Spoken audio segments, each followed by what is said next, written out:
నీకు అదృష్టం లేదు, నీ కర్మలేని ఊరుకునేవాడిని. ఒకవేళ ప్రేమేమో చూడగానే ప్రేమ పుట్టుకొస్తుందా పిచ్చిదానా? మరి పొద్దున 8:55 చూసిన వాడిని గురించి రాత్రి 10:30కి ఎందుకు మాట్లాడుతున్నావు? ఎవడో పిచ్చివాడు రైల్లో వేలాడుతూ సైట్ కొట్టాలని చూస్తున్నాడు. నన్నేం చేయమంటావు? కార్తీక్, నువ్వు డబ్బున్నవాడివా? క్లాస్లో లాస్టా? ఎక్కువసార్లు ఫెయిల్ అవుతావా? ఎందుకంటే డబ్బున్న వాళ్ళే ఇలా బుద్ధి లేకుండా అన్నీ వదిలేసి అమ్మాయి వాళ్ళకి తిరుగుతుంటారు.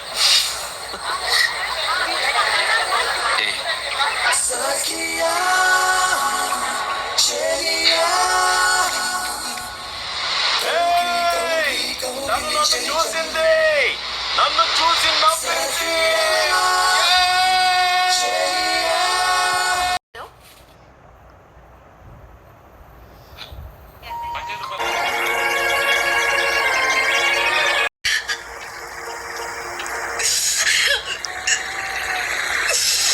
నన్ను వెతుక్కుంటూ రావడానికి నాళ్ళు పట్టిందా? నీకు దూరంగా నీ ఉండలేను.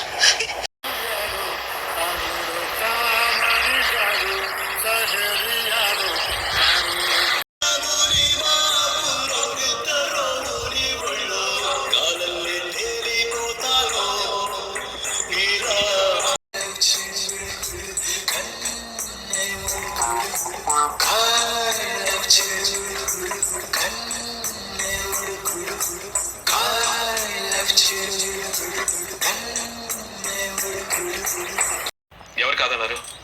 నన్ను ఎందుకు బయట గురకాల వెయిట్ చేయించడం? పెళ్లికి ముందు 3 గంటలు వెయిట్ చేయాలా బీచ్ లో?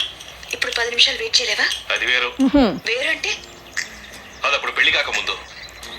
మరి పెళ్లి తర్వాత పోయింది, జాలీగా ఉందాం అనుకున్నా.